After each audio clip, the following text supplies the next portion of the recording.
Hola queridos hermanos y queridos amigos, aquí estamos un día más preparados para tener otro estudio bíblico. Hoy vamos a seguir en Génesis, estamos en una serie en la que comenzamos por Génesis y seguiremos por Éxodo, así el Pentateuco de momento. Y estamos en el capítulo 9, vamos a comenzar hoy este capítulo, es el pacto que Dios hace con Noé. Después del diluvio hemos estado varios estudios hablando del diluvio, lo que ocurrió en los días de Noé, y después de eso pues Noé ha descendido del arca, él, todos los animales, y entonces pues bueno, ahora es tiempo para comenzar de nuevo. Dios le va a dar instrucciones a Noé. Ahí estábamos meditando y ahí vamos a continuar en este capítulo 9. Pero antes vamos a hacer una oración.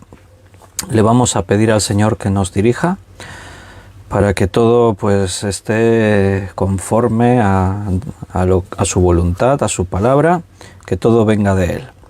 Vamos a orar. Señor, gracias, muchas gracias por permitirnos otro día podernos reunir en tu nombre.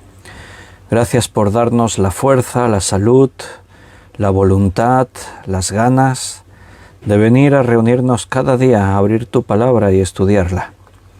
Son muchos meses ya desde hace mucho tiempo, al inicio de la pandemia, que comenzamos a estudiar la Biblia cada día y ahí permanecemos. Seguramente si nos lo hubiésemos planteado hace 2 años no nos lo habríamos imaginado, lo habríamos visto muy difícil. Pero en ti las cosas son sencillas porque tú eres siempre el que lo hace todo. Y tú estás haciendo esta obra y tú nos has traído hasta aquí.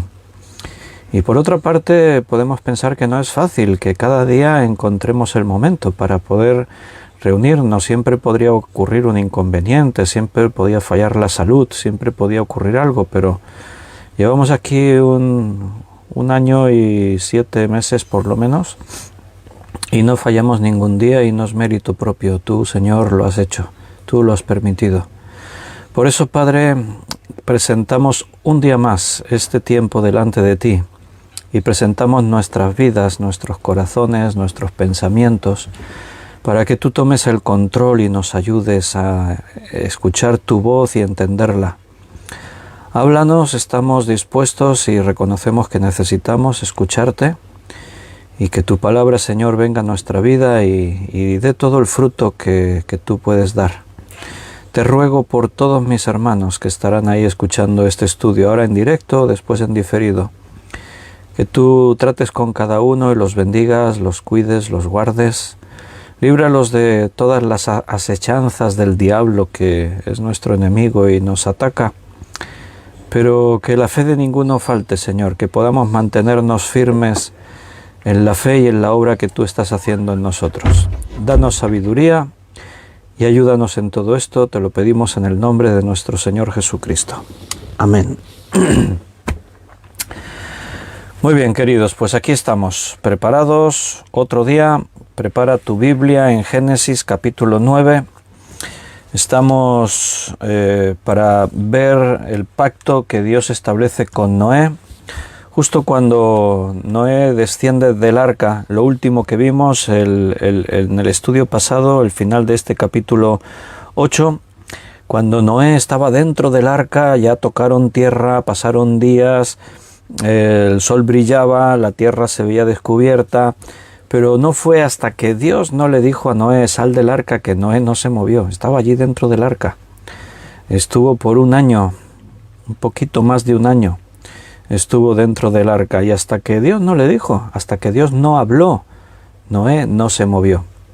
Qué bueno que podamos aprender eso, que tengamos la sensibilidad a escuchar la voz de Dios, a estar siempre dispuestos a seguirle a Él, no a ir por delante de Él, no, tenemos que aprender a saber escucharle, a saber esperar a Dios, a saber que todo sea en su tiempo, como dice en Eclesiastés, que todo tiene su tiempo, todo tiene su hora. Así que ahora es tiempo de que volvamos a abrir la palabra de Dios y estudiarla. Ese es el tiempo del Señor. Así que vamos a tener este estudio en Génesis capítulo 9, el pacto de Dios con Noé. Y bueno, antes de seguir, pues como tenemos por costumbre, voy a ver los hermanos que han saludado en el chat de este directo. Ahí en el chat en directo los hermanos pues tienen por costumbre algunos escribir y voy a ver qué hermanos han escrito. A ver, que parece que el ordenador se me quedó ahí congelado.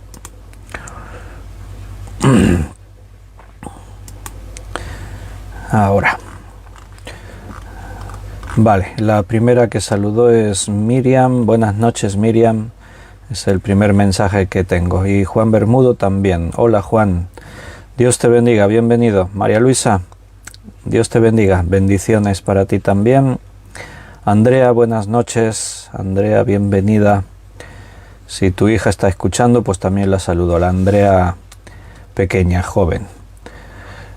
Carmen, hi, bienvenida. Buenas noches.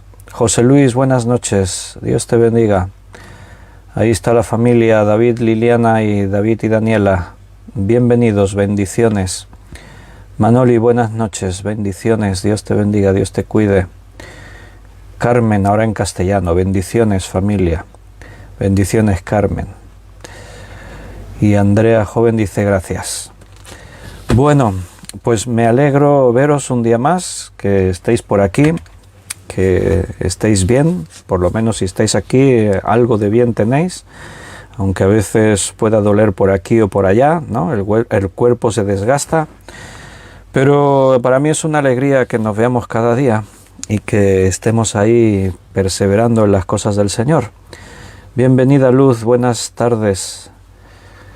Bendiciones. Bueno, y seguro que hay más hermanos conectando y saludando, pero vamos ya al texto. Génesis 9. Vamos a leer versículo 1. Bendijo Dios a Noé y a sus hijos y les dijo: fructificad y multiplicaos y llenad la tierra. Noé ahora va a ser el padre de la humanidad. Tuvimos un comienzo en Adán. Y fíjate que se repite parte de aquel mandamiento en Génesis 1:28, lo estuvimos viendo, que Dios le dijo a Adán y Eva unas palabras parecidas que estas que acabamos de leer. Allí dijo: y los bendijo Dios y les dijo: fructificad y multiplicaos, llenad la tierra y sojuzgadla y señoread en los peces del mar, en las aves de los cielos y en todas las bestias que se mueven sobre la tierra. Y ahora a Noé Dios le dirige las mismas palabras o parecidas palabras. Por lo menos lo de fructificad y multiplicaos sí que está ahí. No incluye algo que Dios le dijo a Adán y Eva. Allí Dios le dijo también: sojuzgad la tierra y señoread sobre ella. Pero esas dos cosas se perdieron por culpa del pecado. El hombre perdió la autoridad de sojuzgar y señorear en la creación. Ahora el hombre vive bajo la maldición del pecado, así que ahora en Noé hay un nuevo comienzo para la humanidad, y Dios le dice a Noé así: fructificad y multiplicaos, llenad la tierra. Solamente está la familia de Noé, Noé y su esposa, sus 3 hijos con sus 3 esposas. Hay 4 matrimonios sobre la faz de la tierra, es lo único que hay, 8 personas. Los demás son los animales que han descendido del arca, y que ahora, empezando desde cero, la tierra va a volver a llenarse de gente, de personas. El efecto de la maldad en el ser humano, a veces no somos conscientes de lo que eso supone. Pero no te olvides que el haber exterminado a la humanidad no fue la voluntad de Dios, no era la intención de Dios, fue consecuencia del pecado. Leímos que era tanta la maldad en el ser humano que Dios tuvo que tomar esa decisión. Quizás a veces perdemos de vista lo grave que es el asunto. El pecado no lo podemos tolerar ni así, ni un poquito, porque realmente es algo terrible, es algo que mata, que destruye. Nos separó de Dios, el pecado nos llevó a la muerte y toda la maldición que trae, porque todo lo malo que hay en este mundo es por causa del pecado.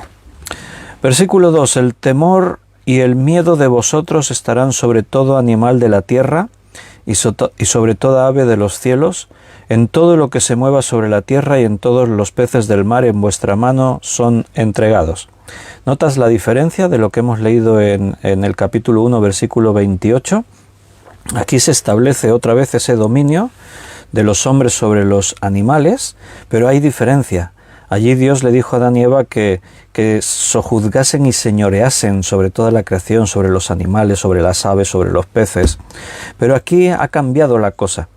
Aquí ahora el principio de el someter, de ser superiores a los animales y que los animales se someten a ellos, es el temor y el miedo. ¿Te das cuenta? Ahora se fundamenta ese dominio sobre el temor y el miedo. En un principio estaba establecido sobre el amor y la bondad, pero ahora no. Nota que ese principio, que aquí podría resultar algo como así muy obvio, pero nota que hasta el día de hoy eso se cumple. Los animales temen a los hombres. Pese a que la gran mayoría de animales en estado salvaje son superiores a nosotros en fuerza, si tuviésemos que medirnos con cualquiera de esos animales con nuestras manos desnudas, saldríamos perdiendo. Si tú te enfrentas no solo a los carnívoros, a los felinos, y no solo a esos, a muchos herbívoros también, enfréntate a una jirafa, verás cómo te patea, o a un elefante, enfréntate a un rinoceronte, ¿no? Son más fuertes que nosotros, están mejor equipados para la lucha, para la pelea, para la supervivencia. Pero claro, el ser humano es inteligente, el ser humano tiene conocimientos que lo constituyen superior a todos el resto de animales. Y los animales nos tienen miedo, que es aquí lo que dice: el temor y el miedo de vosotros estarán sobre todo animal de la tierra, sobre toda ave de los cielos, en todo lo que se mueva sobre la tierra y en todos los peces del mar en vuestra mano son entregados. Normalmente los animales se asustan de los hombres, tienen miedo. Y si tú estás ahí en mitad de la sabana y se acercan por allí los leones, en principio te pueden devorar. Y si no se asustan, claro, se supone que tú puedes llevar artilugios como armas de fuego, que al dispararlas o hacer según qué cosas, los animales se van a asustar. Eso es lo que está implícito en este texto. Yo a veces me gusta ir al bosque a buscar setas. El otro día pusimos ahí las fotos con nuestro querido hermano Antonio Cruz, que nos fuimos ahí a la montaña y cogimos unas setas que hay aquí que se llaman camagrocs. Y alguna vez que yo he ido solo, muchas veces pues me voy solo así en otoño por el bosque. Me gusta estar solo. Es un tiempo pues especial para estar en contacto con la naturaleza, orar, alabar a Dios, disfrutar de eso. Si coges setas, pues mejor. Y normalmente en el bosque está todo muy en silencio, oyes ruidos, los animales, se oyen pájaros cantando. Hay muchos jabalís, son los cerdos salvajes, el jabalí. Hay muchos, hay ciervos. Y normalmente oyes los jabalíes, pero nunca los ves. ¿Por qué? Porque se asustan de nosotros. Suelen ir a veces en piaras, así en grupos. Y una vez los vi muy de cerca, porque se dieron las circunstancias. Me quedé yo como en silencio, no hacía ruido, estaba por ahí mirando, meditando, estaba por ahí. Debía tener el viento en contra, porque si no ellos te huelen, tienen un olfato muy sensible. Y entonces pues yo oí el ruido, digo, mira, por ahí pensé, ahí hay jabalís. Normalmente oyes el ruido, pero casi que no los ves, siempre te evitan a las personas. Pero en esta ocasión ellos venían andando, y por eso, porque yo estaba callado, porque no me olieron, y lo que fuese, pues yo los vi que venían derechos hacia donde yo estaba. Era un grupo como, no sé, 7, 8, 10, 12, no sé, no los conté, pero era un grupo numeroso. Y venían derechos hacia donde yo estaba. Entonces yo me quedé mirándolos, esperando que ahora me verán y se asustarán. Pero son esos segundos de que tú te quedas ahí esperando que te vean, pero ellos no te ven, vienen ahí. Y cuando los tenía ya muy cerca, los tenía ya como a 10 metros o menos, entonces yo dije, ¿y estos? No se dieron cuenta. Entonces yo hice ruido, y al hacer ruido, ¡fum!, se pararon todos en seco. El grupo se paró en seco y me vieron. Y los que iban delante, los primeros que iban delante, que eran los jabalíes más grandes, empezaron a gruñir y a dar patadas, a golpear el suelo con las patas así. Entonces pues yo me asusté un poco porque dije, uy, estos, ya miré así a ver si había por ahí cerca algún sitio por si me tenía que subir rápido en un árbol, ¿no? Los jabalíes son peligrosos si te atacan. Tienen estos colmillos que le salen de la boca, unos colmillos así grandes, y con esos colmillos te atacan y te pueden ocasionar lesiones importantes. Los perros de caza muchas veces son desgarrados. Benito, que ha sido cazador y está ahí conectado, os puede dar testimonio de eso. A muchos cazadores les ponen una especie de chalecos a los perros, que van a enfrentarse a los jabalíes para evitar que los destripen, porque los llegan a rajar con los colmillos, ¿no? Y entonces pues yo cuando los vi ahí tan cerca y que me empezaron a gruñir y a dar golpes en el suelo, dije, uy, aquí vamos a tener que salir corriendo. Pero no, inmediatamente, ¿qué pasó? Bueno, unos se fueron corriendo para un lado, otros se fueron corriendo para otro, y en cuestión de 3 segundos ya no se veía ni un solo jabalí. Nos tienen miedo, pese a que en circunstancias así quien sale perdiendo es la persona, pero se cumple lo que Dios dijo aquí en Génesis capítulo 9, en ese pacto que Él establece con Noé. Y tristemente, pues el dominio del hombre sobre los animales está fundamentado ahí en el miedo, en el terror. No como en un principio en ese señorío que el hombre tenía que ejercer. Pero eso se perdió cuando Adán y Eva pecaron. El pecado entró en el mundo y se perdió la autoridad que el hombre tenía, el señorío y el sojuzgar la tierra. En la nueva creación eso se recuperará. Recuperaremos ese equilibrio perfecto entre el hombre glorificado, transformado con un cuerpo nuevo, glorioso, y toda la creación que Dios cree. Dios va a hacer cielos nuevos, tierra nueva. En esa creación en Isaías, en otros lugares se describe a los animales, ahí estarán. O sea, será todo perfecto, será todo diferente, será no solo restaurado, será perfeccionado, será mucho mejor que nada de lo que ha existido antes. Versículo 3. Todo lo que se mueve y vive os será para mantenimiento, así como las legumbres y plantas verdes os lo he dado todo. Aquí por primera vez en la Biblia se permite al hombre el uso del alimento animal. Es la primera vez que se menciona que el hombre puede comer los animales, aunque al principio en Génesis se planteó, se dijo, de que yo os he dado todo para que os sirva de alimento, pero parece ser que en principio no existía esta norma, este principio, este derecho. Es ahora, después del diluvio, Dios le está diciendo a Noé, mata y come. Entonces, esto queda establecido aquí y ahora. Los animales van a servir para alimentarnos. Hay personas que son vegetarianos. Hay diferentes clases, ¿no? Los vegetarianos que solo comen verduras, pero que incluyen productos de origen animal, como leche, queso, cosas así. Pero después están los veganos, que solamente todo lo que no sea de origen animal. Entonces, bueno, yo entiendo que por algunas causas especiales, causas médicas, causas de salud, pues una persona tome una decisión de llevar una dieta estricta. Pero en principio, cuando en la Biblia se nos educó para una correcta alimentación debería incluir de todo tipo de alimentos, siempre con esa sabiduría, siempre con el equilibrio necesario. O sea, no abuses de nada. Trata de llevar una dieta así. Nosotros hablamos aquí la dieta mediterránea, aquí donde vivimos en esta zona de España. Hablamos de una dieta mediterránea como una dieta sana, una dieta con muchas verduras, legumbres, verduras frescas, ensaladas, tomates, aceite de oliva, pero la carne y otras de estos alimentos también. Pero siempre respetando la libre decisión de cada uno. Aquel que se considera vegetariano, aquel que se considera vegano, yo siempre aconsejaría eso, que se haga bajo una prescripción médica, bajo unos cuidados especiales, porque los principios bíblicos para la alimentación yo creo que son los más sanos, los más saludables.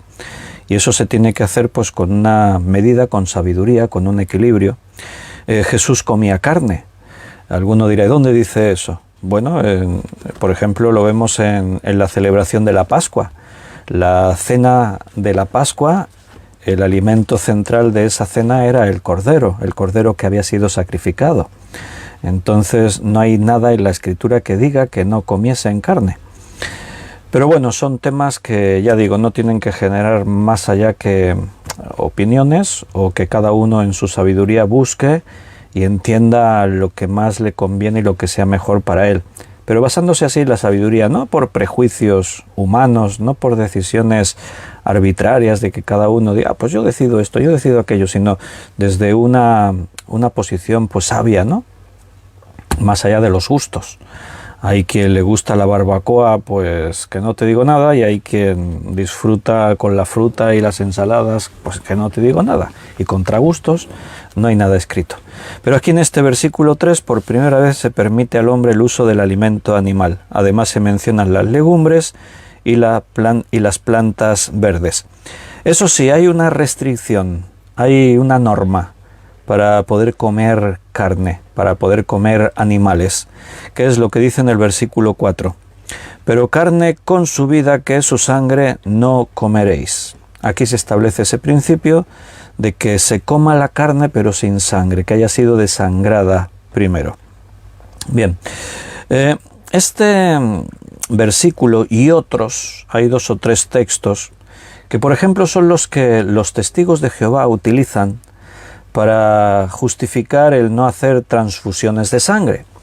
Aquí, en la versión que ellos tienen, traducción al Nuevo Mundo de las Sagradas Escrituras, viene a decir aquí, pero carne con su alma, que es su sangre, no comeréis.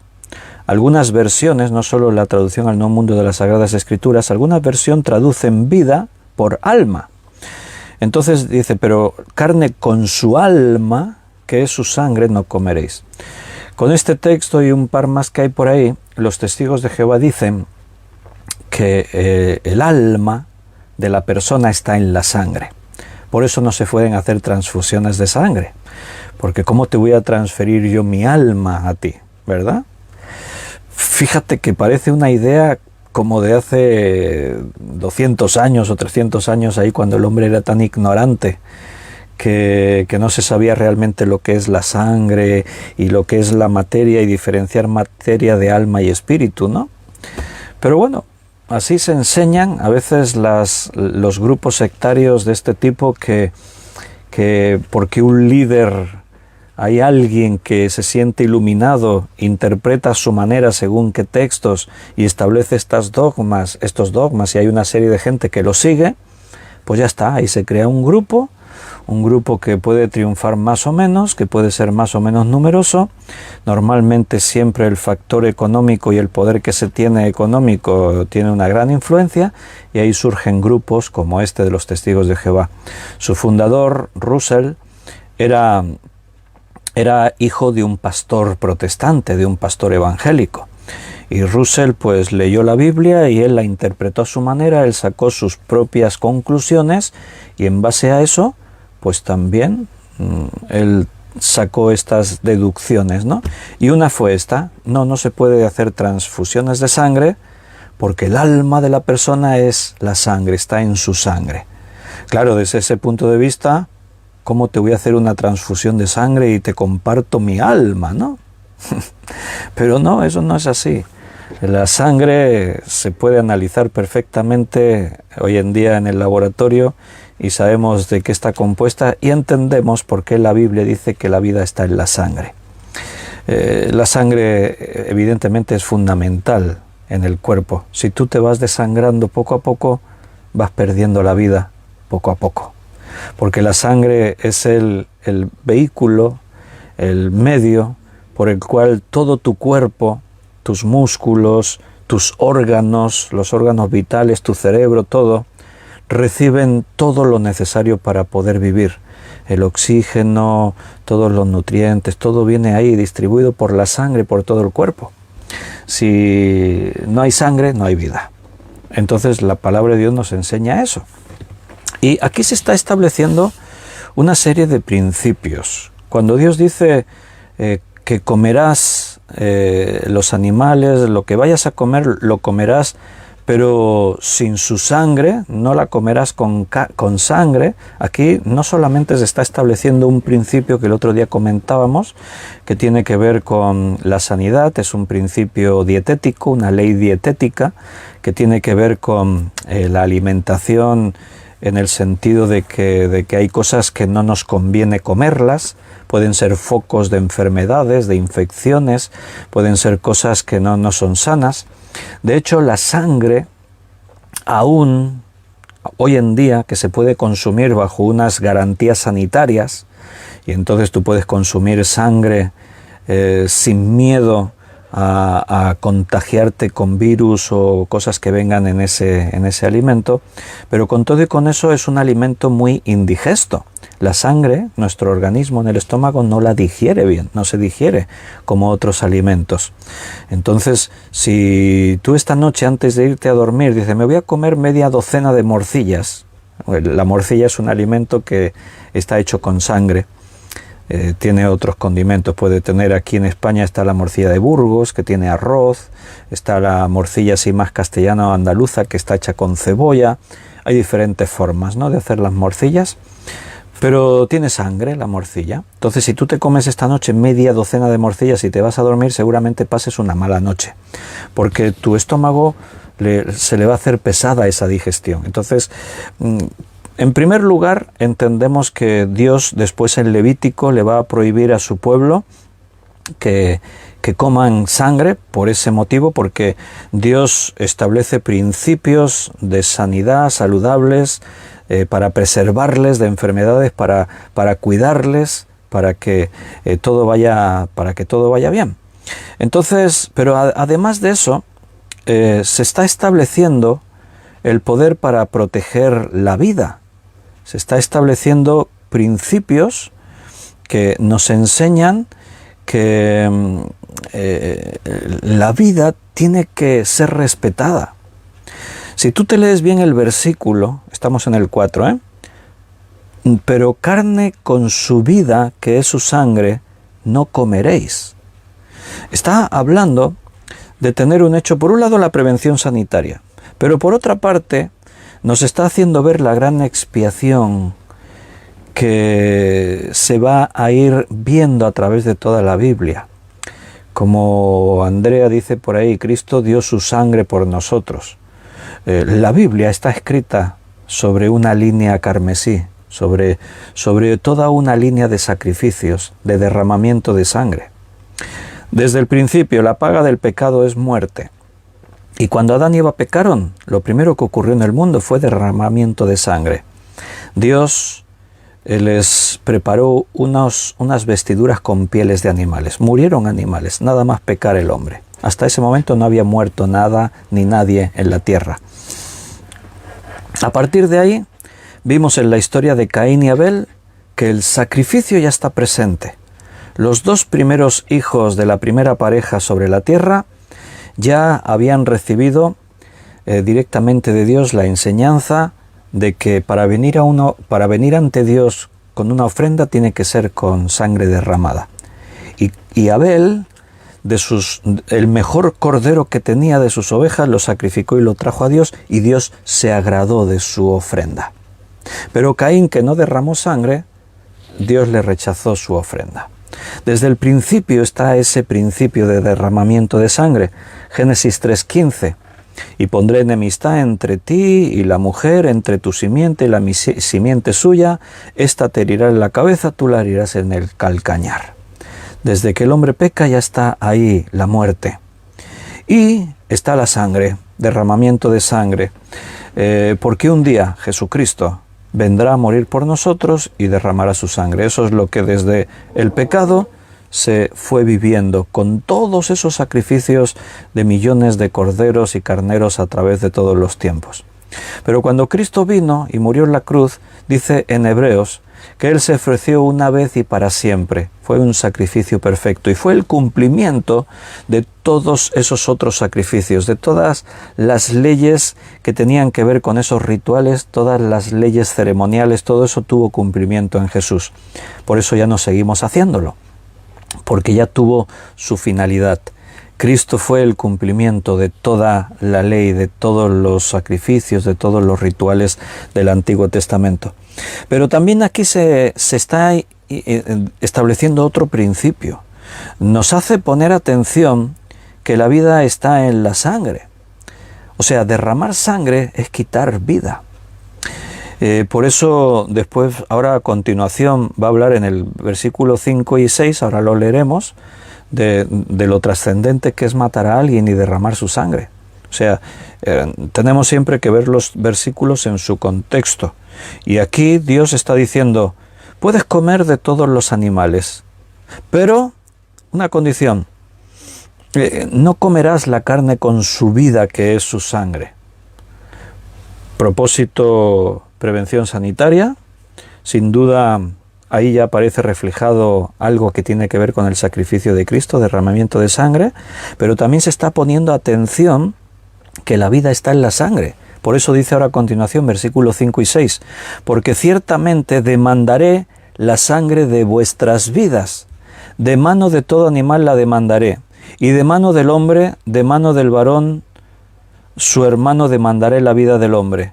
El que derramare sangre de hombre, por el hombre su sangre será derramada, porque a imagen de Dios es hecho el hombre. ¿Notas el contexto? O sea, primero dice, pero no comas la carne de los animales con su sangre, de ahí viene la vida. Y a continuación dice, y ciertamente voy a demandar la sangre humana que se derrame.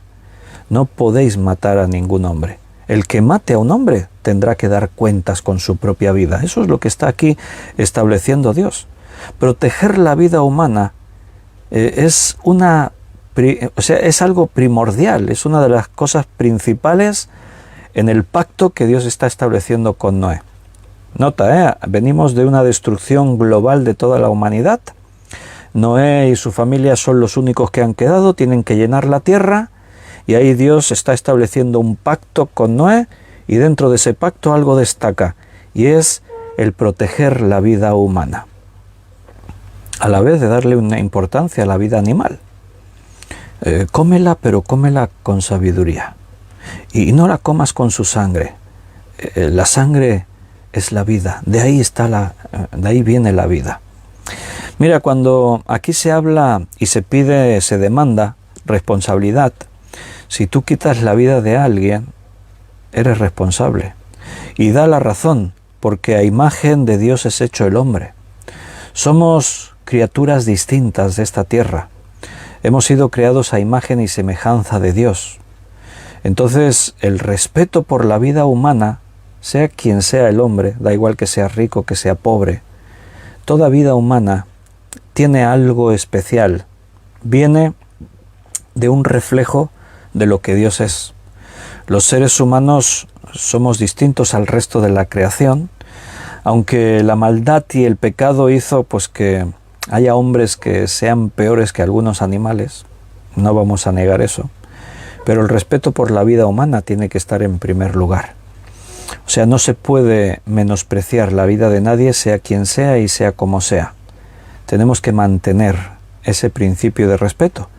Y esto evidentemente incluye el suicidio, el aborto, la eutanasia, que en estos meses aquí en este país se ha hablado mucho, porque se han estado desarrollando leyes que tienen que ver con la eutanasia. Para si alguien no sabe qué es la eutanasia, pues es el suicidio asistido. Es una persona que bajo unas circunstancias determinadas se decide que se le va a quitar la vida o no se la va a mantener con vida. Entonces esto siempre ha generado mucha polémica. Ha sido un tema que hasta hace muy pocos años en ningún lugar se admitía. Iba contra las leyes. en cualquier país que un sanitario en un hospital provocaba o permitía la muerte de un paciente, eso era un delito. Pero poco a poco algunos países fueron desarrollando sus propias leyes de eutanasia. Bajo unas circunstancias determinadas se permitía, y aquí en España, pues hace pocos meses también se estableció una ley que contempla ese suicidio asistido o dejar que la persona pues ya no viva más, permitiéndole morir. Se habla de dignidad, se habla de que cada uno tiene que tener derecho a morir dignamente. Es un tema complejo, no es fácil, pero más allá de la discusión, como creyentes tenemos que entender este principio. La vida humana es sagrada, es santa, es especial. Dios nos creó a su imagen y semejanza y está establecido por el Señor que ningún hombre tiene derecho a quitar la vida de un hombre, ni tu propia vida, porque tú también eres hombre, eres persona. Entonces, esto Dios deja claro que es una grave ofensa a su imagen, a su persona, a lo que Él es. Esto seguirá generando discusión aún dentro de la Iglesia, porque algunos dicen, no, y los argumentos humanamente están bien, o sea, yo reconozco que hay a veces argumentos, una persona que está en una fase de sufrimiento, que está en una enfermedad irreversible, que dices es que no va a salir de ahí, es cuestión de tiempo, que va a fallecer, ¿para qué mantenerle sufriendo, no? Es un argumento lógico, humanamente así hablando, pues dices, hombre, tiene su razonamiento. Sí, pero la vida es la vida. Dice un refrán, un dicho humano, que mientras hay vida hay esperanza. ¿Verdad que sí? Mira, detrás de la eutanasia, del suicidio, sea cual sea la forma, hay algo más que el hecho de decir no quiero sufrir. Te lo aseguro, ahí hay cosas espirituales. ¿Por qué? Porque igual te vas a encontrar a personas que sufren mucho por la enfermedad que tienen, pero no se te ocurra plantearles el hecho de decir mejor te mueres. No. A pesar del sufrimiento, a pesar de que no hay mucha esperanza, se aferran a la vida con todas sus fuerzas. Entonces, no es porque es que como una persona está sufriendo tanto, decide morir dignamente, decide quitarse la vida. Hay algo más que eso. Hay otras cosas. Hay cuestiones espirituales. Por ejemplo, un creyente, un cristiano, en principio, si es un creyente verdadero, no pensaría jamás en quitarse la vida. Puedes llegar a decirle, Señor, yo no quiero seguir viviendo más. Señor, llévame contigo. Puedes orar así. Pero estás aceptando este principio del respeto por la vida y de la autoridad final que es Dios para esa decisión. Dios es quien da la vida y Dios permite que esa vida se vaya. Y nadie más que Él debe permitir y aceptar eso. Entonces un cristiano puede ser que no tenga ganas de vivir. Puede ser que por circunstancias uno diga, mira, yo ya me querría ir con el Señor. Ojalá me pudiese ir. Pablo oraba así. Señor, el partir, irme contigo es muchísimo mejor que quedarme aquí. Pero eso es una cosa, y otra cosa es decir, me voy a quitar la vida. Un verdadero cristiano, en su sano juicio, en sus cabales, no llegaría nunca a tomar esa decisión. ¿Por qué? Porque el temor a Dios, el respeto, y porque tú sabes que esto es abominación a Dios, no te va a permitir hacerlo. Esto abre la puerta a diferentes debates, evidentemente. A veces en la iglesia hemos tenido que debatir la pregunta, entonces una persona que se suicida no se salva. Y bueno, no podemos decir en 100% de los casos que eso sea así. No podemos decir nosotros, porque nosotros vemos en parte. No podemos decir quién se salva y quién se condena.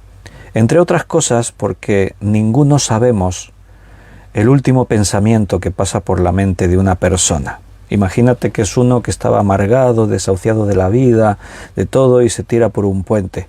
Y justo nada más saltar dice, pero ¿qué estoy? Piensa en centésimas de segundo, piensa, ¿qué estoy haciendo, Señor? Ten piedad de mí. El ladrón en la cruz necesitó eso, ese tiempo necesitó decirle a Jesús, acuérdate de mí cuando vengas en tu reino. Punto. Y Jesús le dijo, de cierto te digo que hoy estarás conmigo en el paraíso. Yo no puedo decir quién se salva y quién se pierde.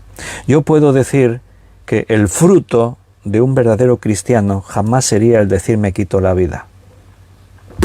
Ahora yo entiendo que también los cristianos, bajo unas circunstancias determinadas, no es lo normal,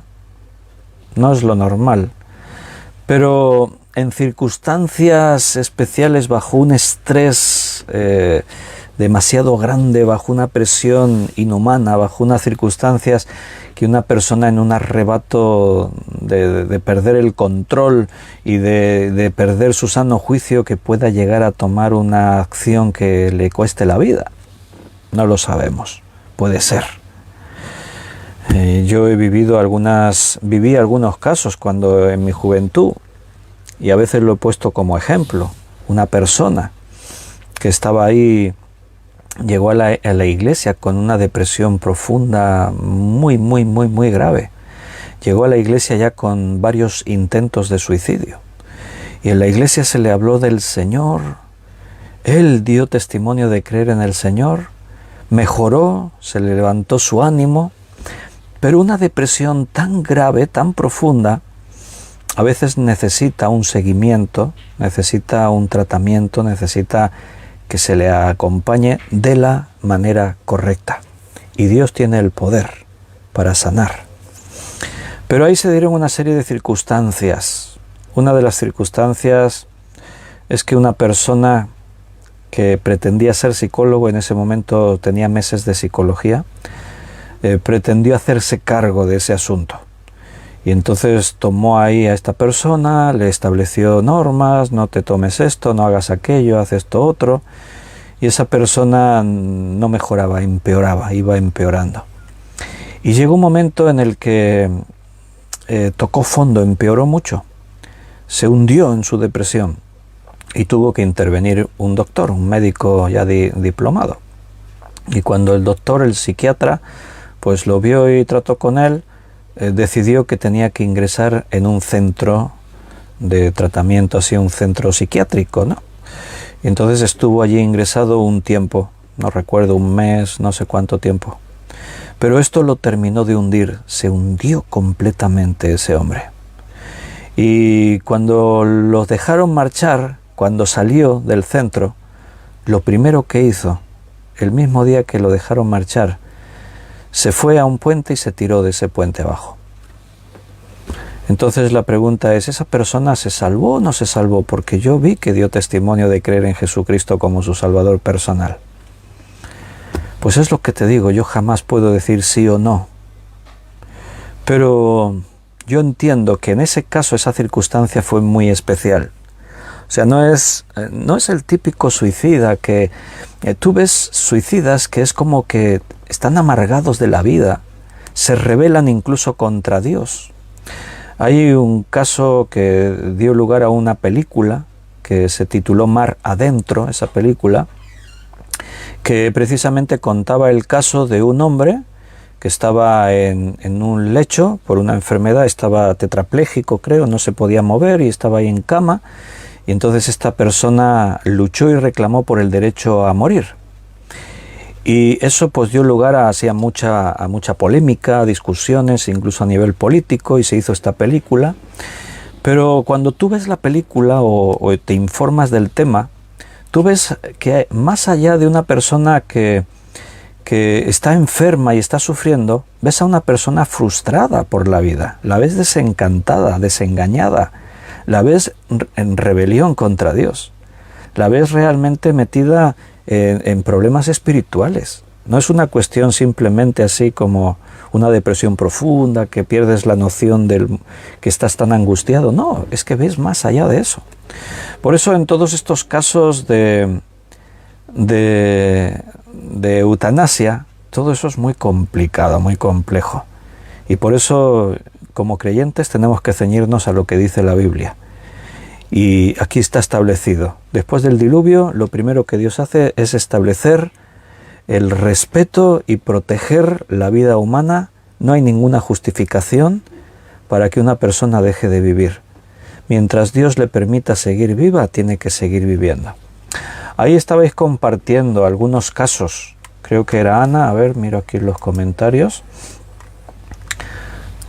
Dice, hace 2 semanas un hombre despertó de un coma después de 35 años. Cierto, yo también lo vi en las noticias, en la prensa. Eso a veces pasa. Por eso la frase, mientras hay vida y esperanza, se fundamenta en hechos reales. Aparte de eso, de que a veces ocurren cosas, es que aparte de eso, Dios tiene la última palabra. Y Dios puede levantar del lecho a la persona más enferma, a la más desahuciada, aquel que está en el peor de sus momentos. Dios tiene poder para sanar y para transformar. Y aunque tu cuerpo físico no sane, que al final no es lo más importante, tú puedes estar en un lecho postrado y estar en completa paz. Si tú estás a cuentas con Dios y tú entiendes que estás donde Dios quiere que estés y entiendes que algún propósito tiene Dios y comprendes que esto es temporal, es pasajero, que pronto estaremos con Él y estaremos a las puertas de una nueva creación. Si tú entiendes todo esto, entonces vas a descansar en sus brazos.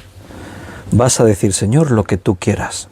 Job es uno de los ejemplos de lo que estamos hablando.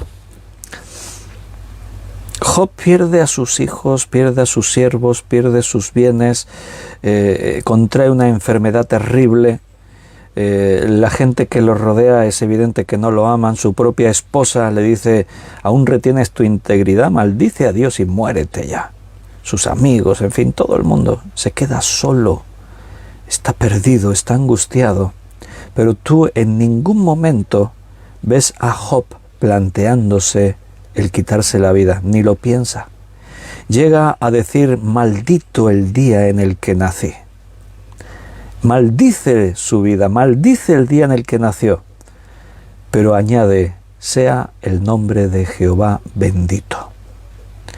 Ahí tienes el mejor ejemplo de una persona que puede estar en el peor de los casos sin ganas de vivir, pero el temor a Dios no te lleva a plantearte el hecho de decir me voy a quitar la vida. No entra dentro de tus posibilidades. Entonces, la protección de la vida ha acompañado a la humanidad desde este momento, desde que Adán descendió del arca, desde siempre. El hombre ha tratado de preservar la vida. Si un tipo se sube en un edificio y dice, me voy a tirar desde aquí, ¿qué hace la autoridad? Viene a tratar de impedírselo. Es un delito si uno se intenta suicidar. Y viene la policía y lo lógico sería decir, bueno, pues cada uno es dueño de su vida, si ese se quiere matar, que se mate. Que haga lo que quiera. No, pero el preservar la vida siempre ha estado presente en la humanidad.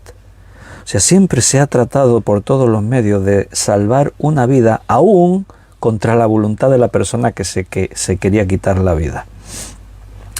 Pero vivimos tiempos muy extraños.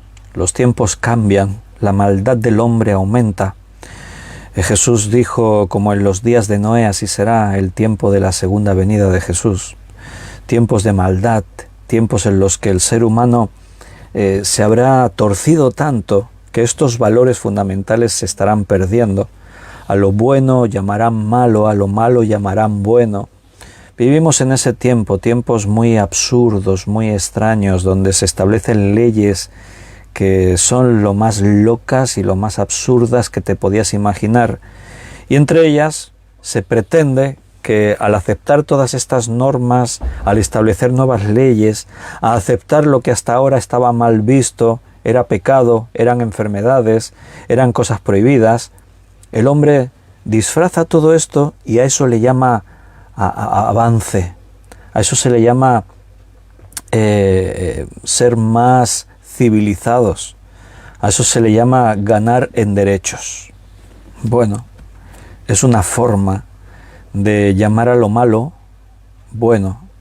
Decir, bueno, esto siempre estuvo mal, esto siempre fue una enfermedad, esto siempre estuvo prohibido, pero es que ahora somos más modernos que nunca, somos más sabios que nunca. Sí, ¿realmente te parece? ¿Te parece que hoy en día el hombre es más sabio que nuestros antepasados? ¿Que los principios morales que tiene son más buenos que los que se han tenido durante milenios en este mundo? Bueno, solo tienes que ver cómo van las cosas, solo tienes que ver cómo aumenta la maldad, cómo la codicia y la avaricia cada día son más altas. Se ha perdido el respeto por el ser humano. Hace años atrás un juez, un político, un médico, un policía era una persona muy respetable.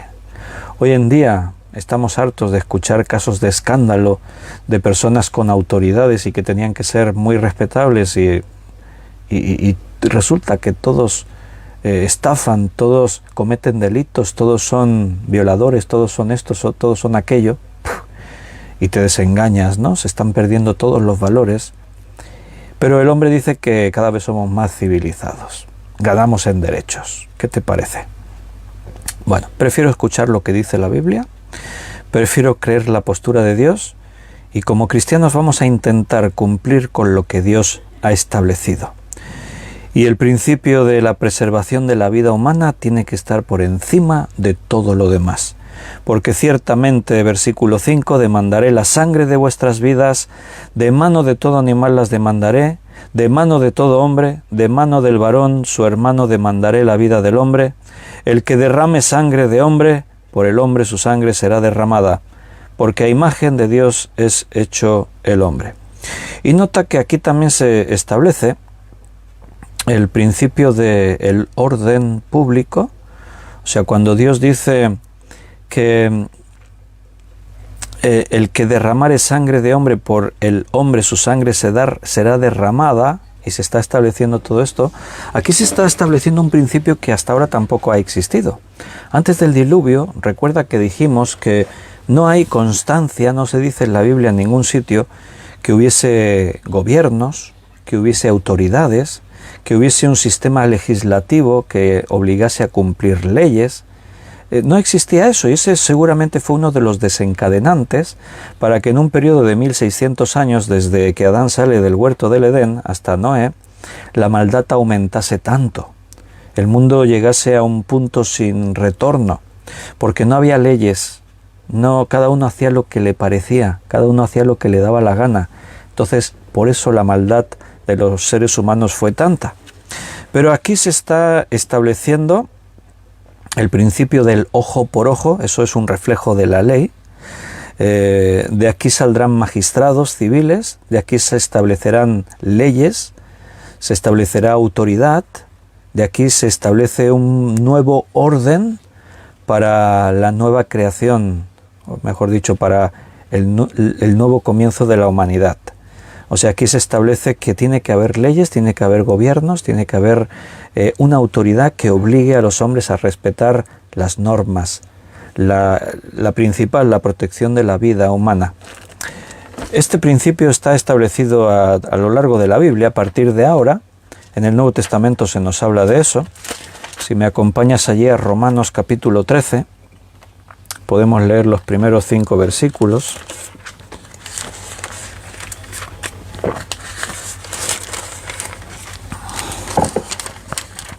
Romanos 13 del 1 al 5. Sométase toda persona a las autoridades superiores, porque no hay autoridad sino de parte de Dios, y las que hay por Dios han sido establecidas. De modo que quien se opone a la autoridad, a lo establecido por Dios, resiste, y los que resisten acarrean condenación para sí mismos. Porque los magistrados no están para infundir temor al que hace el bien, sino al malo. ¿Quieres, pues, no tener la autoridad? Haz lo bueno y tendrás alabanza de ella, porque es servidor de Dios para tu bien. Pero si haces lo malo, teme, porque no en vano lleva la espada, pues es servidor de Dios, vengador para castigar al que hace lo malo. por lo cual es necesario estarles sujetos, no solamente por razón del castigo, sino también por causa de la conciencia. ¿Notas? Está establecido el principio de que tenemos que obedecer a las autoridades. Hay leyes establecidas y se supone que esas leyes son para bendecir a los hombres, no para maldecirlos. Aquí se establece un principio.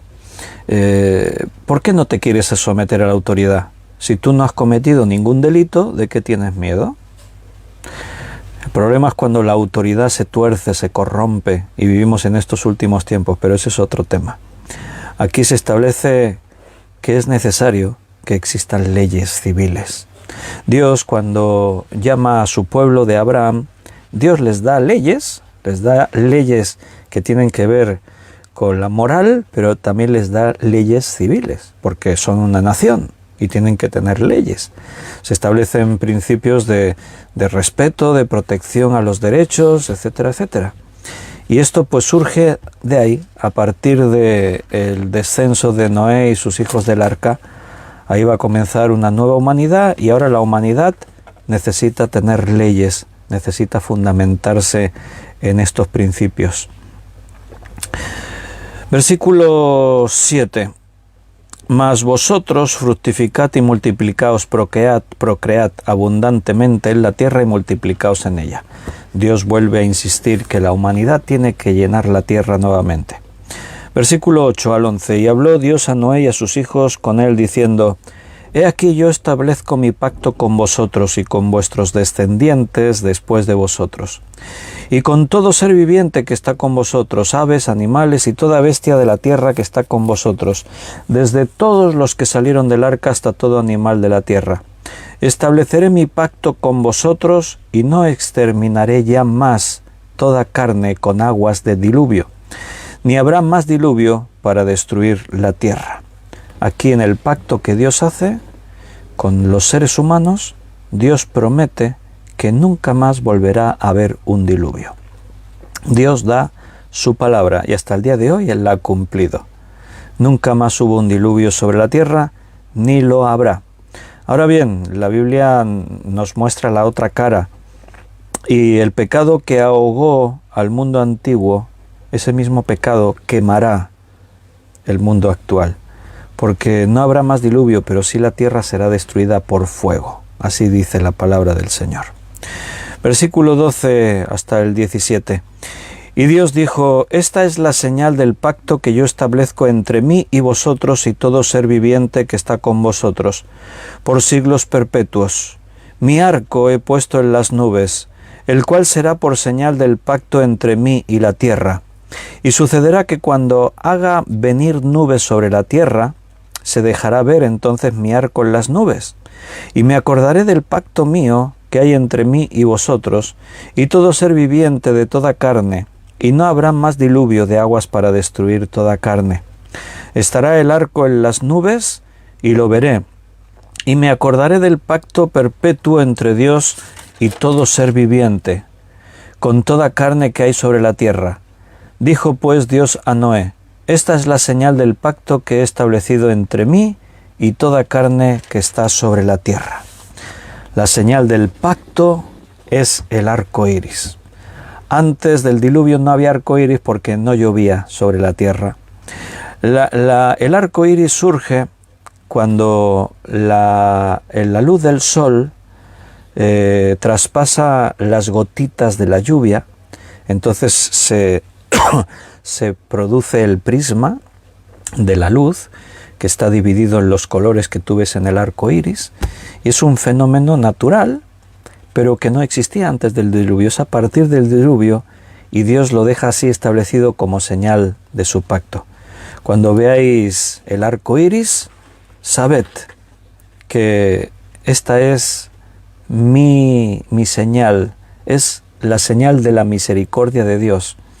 Es tiempo de salvación. Cada vez que vemos el arco iris, recordamos que este es el día de salvación. Todavía hay esperanza para aquellos que no creen. La tierra no será destruida más con un diluvio. En este pacto hay 3 partes. Nunca más habrá una destrucción ocasionada por un diluvio. Mientras permanezca la tierra, las estaciones del año vendrán cada una a su tiempo. Y la señal del pacto, un arco iris brillará cada vez que haya nubes y llueva. Si llueve y el sol penetra las gotitas de lluvia, se ve el arco iris. Es curioso, ¿no? La naturaleza. Llevamos toda la vida, desde que somos pequeños vemos alguna vez el arco iris. Pero ¿no te has dado cuenta de lo curioso que es que aún sigue sorprendiéndonos a los humanos? Es un fenómeno natural, todo el mundo lo ha visto, estamos acostumbrados. Pero si tú vas un día de lluvia y sale el sol y se ve un arco iris, vas a ver a toda la gente, ¡ah, mira un arco iris! Y la gente haciéndole fotos y todo. Como si nunca hubieseis visto un arco iris. Pero es que es algo especial. Quizás dentro del hombre se despierta esa esencia de reconocer, esto lo puso Dios ahí. Los hombres que no creen no lo piensan, pero se sorprenden al ver el arco iris y hasta le hacen fotos y lo graban en vídeo y se dejan admirar por un fenómeno tan común, podríamos decir. Bueno, porque esa es la señal de Dios, de su misericordia. Y no sé si te has dado cuenta, cuando hemos leído, Dios dice, y será señal perpetua para vosotros para siempre. Dice en el versículo 12, esta es la señal del pacto que yo establezco entre mí y vosotros y todo ser viviente que está con vosotros por siglos perpetuos. Siglos perpetuos. O sea, como decir, para toda la eternidad. El arco iris lo veremos. Bueno, pues en Apocalipsis sale el arco iris. Cuando estudiamos el libro de Apocalipsis, lo leímos en diferentes pasajes. Uno de ellos es el capítulo 4, versículo 3, cuando Juan mira y ve el trono en el que está Dios y está Cristo. Y dice en Génesis 4:3, y el aspecto del que estaba sentado era semejante a piedra de jaspe y de cornalina, y había alrededor del trono un arco iris, semejante en aspecto a la esmeralda. Y dice alrededor del trono, porque el arco iris, en realidad desde la tierra lo vemos como un arco, un semicírculo. Pero desde las alturas, y tú lo puedes ver en internet, busca en YouTube arco iris circular, y verás que desde el aire, desde una cierta altura, si ves el arco iris lo ves como un círculo. Y coincide con lo que aquí Apocalipsis dice. En el trono está Cristo sentado en el trono, y dice que Juan dice, y vi un arco iris alrededor del trono, rodeando el trono. Y en el capítulo 10, versículo 1, dice, vi descender del cielo a otro ángel fuerte envuelto en una nube con el arco iris sobre su cabeza, y su rostro era como el sol y sus pies como columnas de fuego. Tenía en su mano un librito abierto y sigue describiéndolo. La descripción coincide con la persona de Cristo. Y una de las señales es que dice que tenía sobre su cabeza el arco iris. O sea que es algo para la eternidad. Es una señal de la misericordia de Dios para siempre, para que nunca nos olvidemos que Dios siempre procuró la bendición del ser humano. A pesar del pecado, a pesar de la maldad, a pesar de la rebelión y de todo lo que ha representado la humanidad dándole la espalda a Dios a través de los tiempos, a pesar de todo eso, Dios siempre continuó dando oportunidad a los hombres de que se arrepintiesen y fuesen salvos. Y el arco iris es una señal que nos habla de eso. Aunque en este mundo el arco iris lo han adoptado algunos movimientos como un emblema suyo, no es un emblema suyo. El arco iris es la señal del pacto que Dios hizo con la humanidad. Y aunque algunos toman esos símbolos, como se puede utilizar la cruz, como símbolos paganos y espirituales malos y cosas así, pero a pesar de todo eso, la cruz tiene un significado, el arco iris tiene un significado originales y nadie puede cambiar eso. Entonces, que no te asuste tener un arco iris o hablar del arco iris, porque más allá de movimientos actuales, el arco iris es la señal del pacto que Dios hizo con los hombres, en los que se refleja su misericordia, su gracia. Queridos hermanos, lo vamos a dejar aquí. El próximo día, si Dios lo permite, seguiremos estudiando en Génesis. Mañana no, porque mañana es viernes y como todos los viernes tendremos un estudio sobre hermenéutica bíblica. Y recordad que también los viernes el horario es antes de la hora normal, 2 horas antes, todos los días a las 8, mañana viernes a las 6 de la tarde. Si Dios nos lo permite, mañana a las 6 de la tarde nos volveremos a ver. Me he alegrado mucho de veros, de poder compartir con vosotros la palabra de Dios. Siempre es un gozo poder abrir la Biblia y escuchar lo que Dios nos tenga que decir. Habrá días que te guste más el tema, otros días te gustará menos. Hay días que notarás que Dios te habla con más fuerza y otros días que te habla con menos fuerza, según nuestra situación. Pero si estamos ahí no es por lo que sentimos, es por fe, por convicción, porque sabemos que tenemos que estar ahí y yo nunca me cansaré de felicitaros. Un abrazo muy fuerte, que Dios os siga cuidando y bendiciendo y si Dios nos lo permite, mañana nos vemos.